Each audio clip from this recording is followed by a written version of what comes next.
유연체 정치 시선, 유연하게 삐딱하게.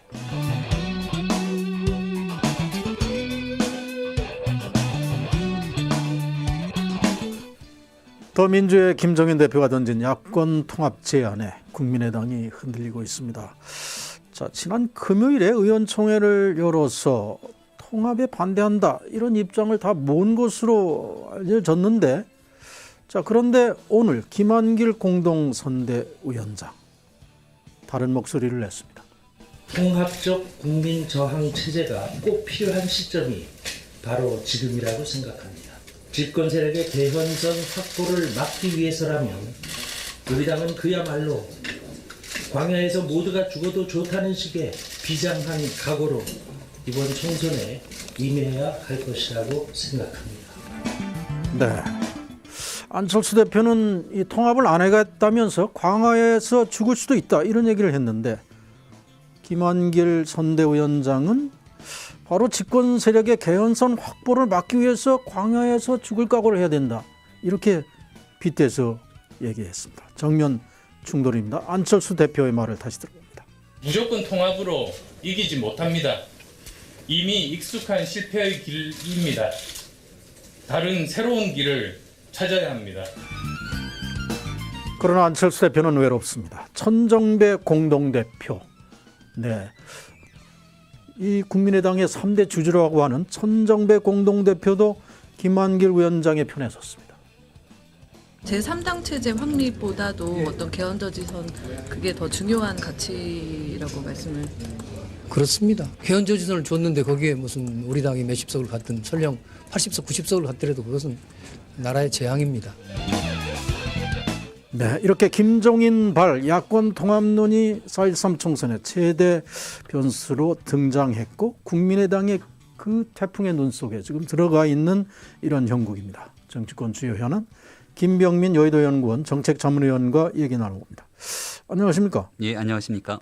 네. 자, 지금 김종인 발 야권 통합론 여야를 다 흔들고 있는 것 같아요. 지금 어떤 형국으로 보십니까? 김종인 대표의 한마디가 그 국민의당 입장에서는 거의 당의 존립마저 위태롭게 만드는 상황까지 이렇게 흔들었다라는 생각이 들고요. 네. 그 상황에서 가장 굉장히 많이 흔들림을 당하고 있는 게 바로 김한길 위원장으로 보여질 것 같습니다. 김한길 위원장이 초기에 꿨던 국민의당의 모습이 있을 건데, 네, 지금 아마 초기에 김한길 위원장이 생각했던 국민의당의 모습은 온데간데 없지 않을까. 그 시발점이 됐던 게 아마 박영선 의원이 올지 말지를 고민하다가 오지 않았던 그 순간부터 김한길 위원장의 생각은 완전히 꼬이기 시작했을 거거든요. 네.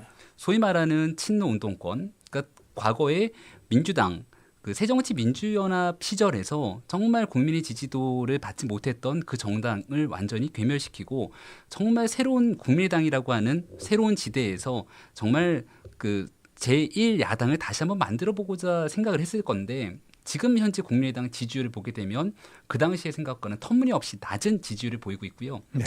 두 번째로 김한길 위원장 개인의 입장에서는 광진갑 지역에서 굉장히 고전을 면치 못하는 걸로 알고 있습니다. 왜냐하면 광진갑 지역은 대표적인 스윙 보터 지역, 그러니까 그때그때 그 시대적 상황에 따라 갖고 여당을 지지하기도 하고 야당을 지지하기도 하는 지역인데, 지금 이곳에서 국민의당으로 나왔지만 또 더불어민주당에서도 굉장히 전 국회의원을 지냈던 후보가 나오기도 하는 등 아마 본인 입장에서도 단일화가 되지 않으면 이번 선거가 굉장히 어려운 상황에 처해져 있거든요. 네.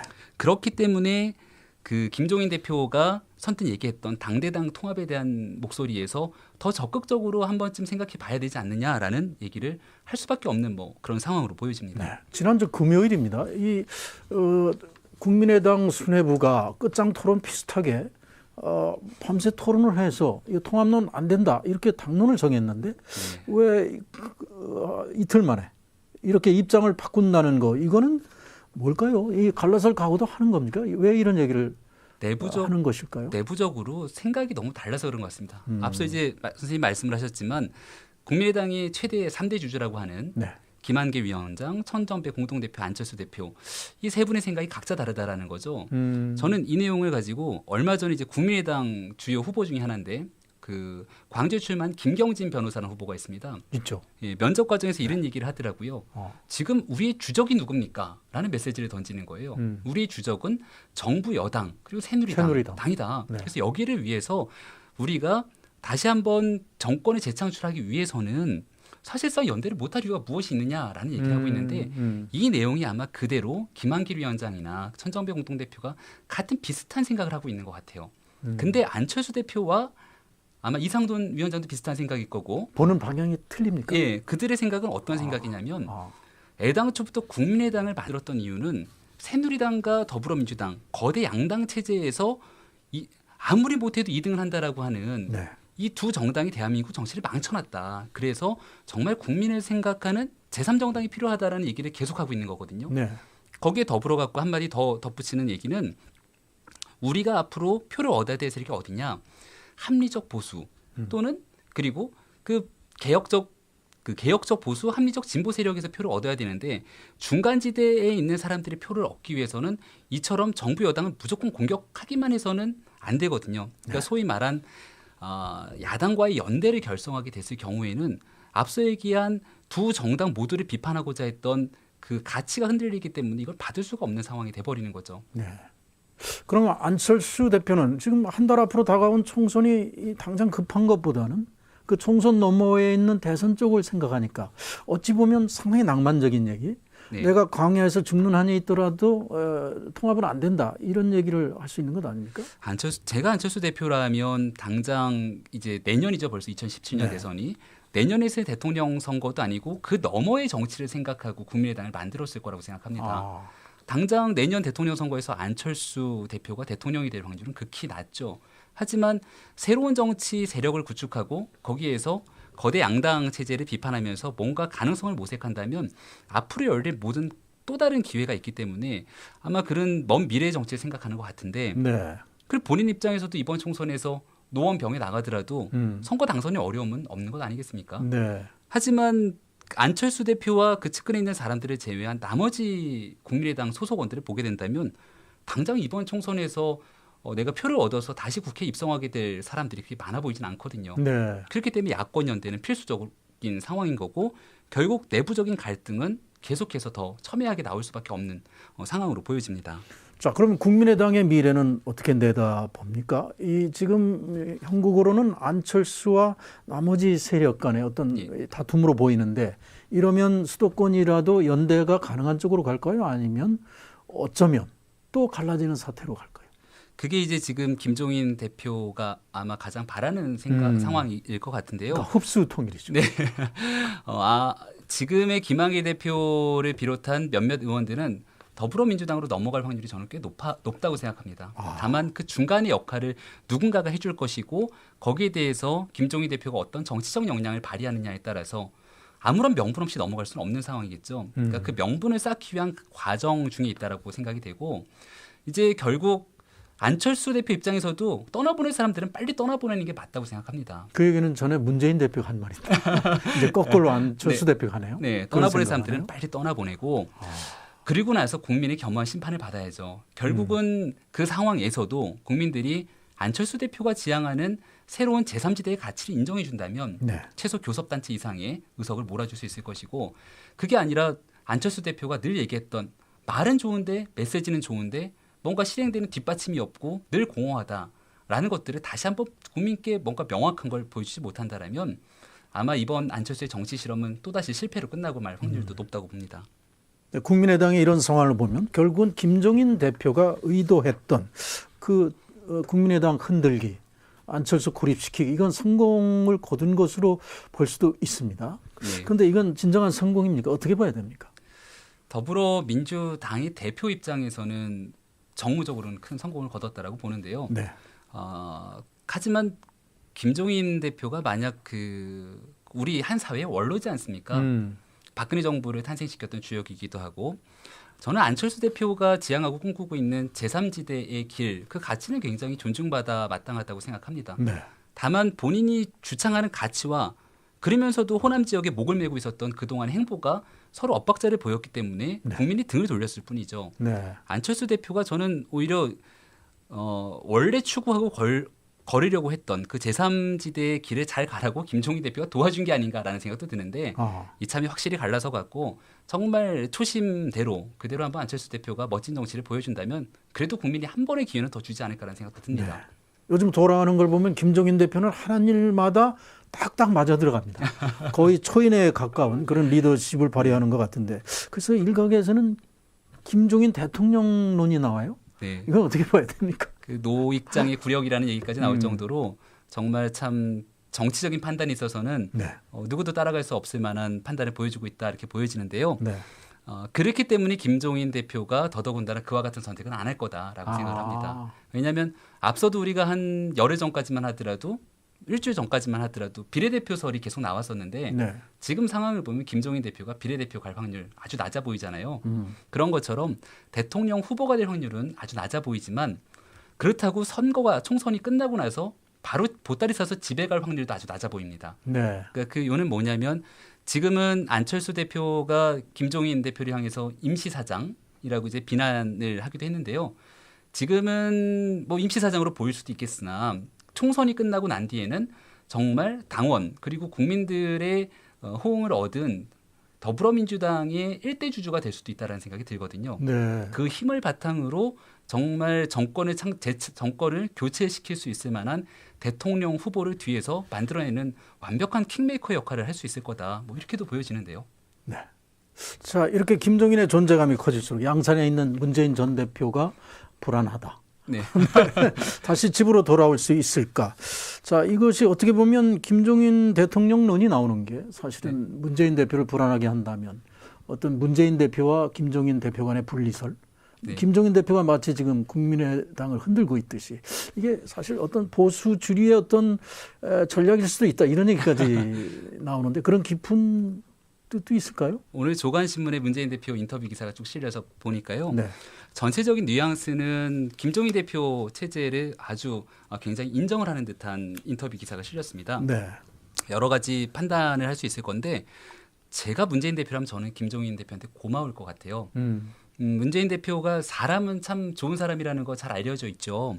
하지만 사람이 좋다 보니까 냉철하게 누군가를 쳐내고 자르면서 강건하게 나가지를 못하고 있었던 그런 것들이 오히려 친노 운동권 정당이라는 색깔을 씌우게 되고 정말 수권 정당으로 가기 위한 길을 막아서는 여러 가지 일들에서 본인 스스로 결단을 절대로 내리지 못했습니다. 네. 그 어려운 일들을 김종인 대표가 다 해주고 있는 거예요.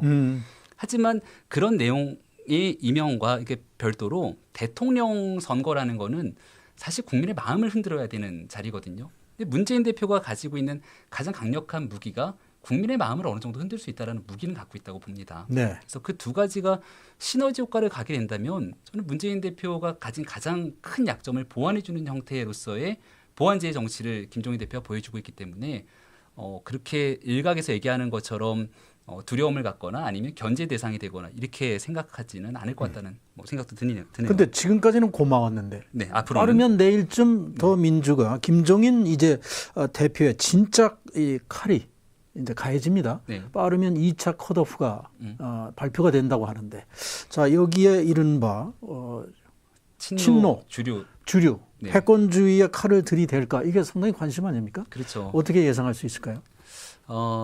원칙대로 김종인 대표가 추진해 나간다라면 저는 더불어민주당이 그것 때문에 역설적으로 성공할 수 있을 거다라고 생각이 들고요.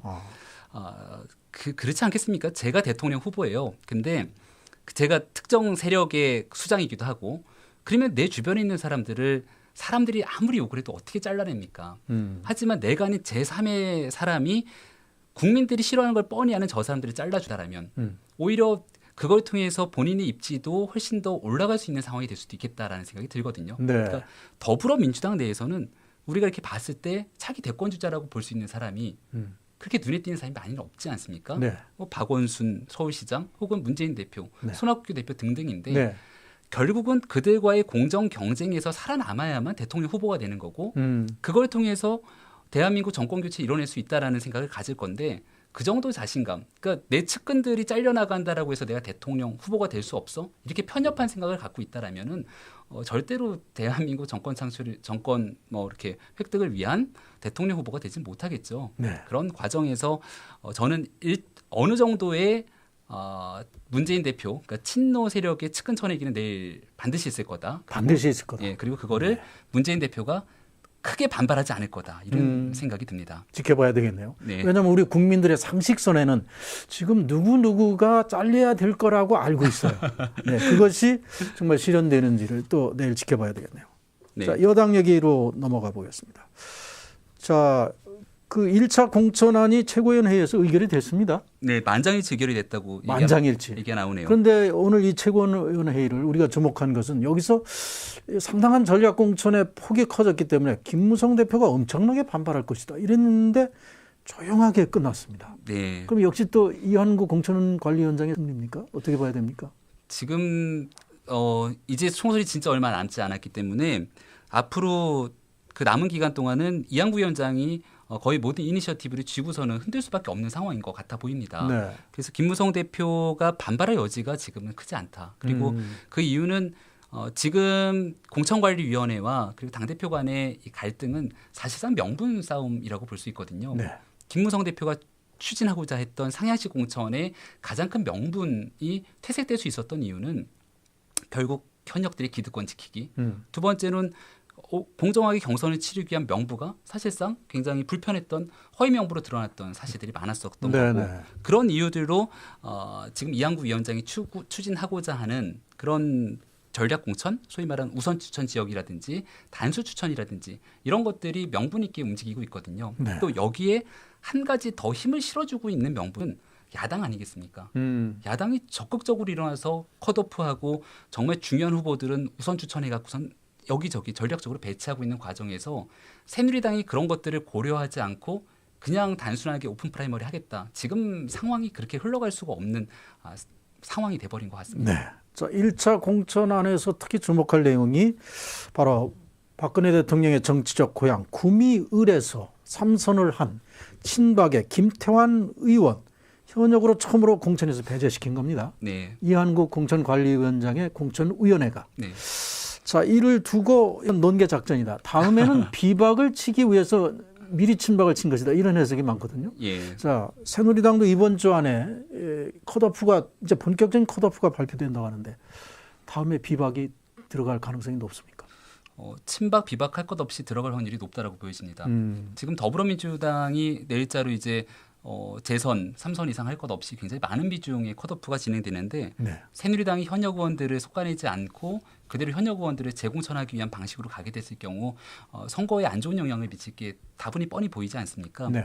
하지만 이런 과정에서 특정 사람을 속아내기 위한 컷오프가 진행된다라면 새누리당도 당연히 역풍을 맞겠죠.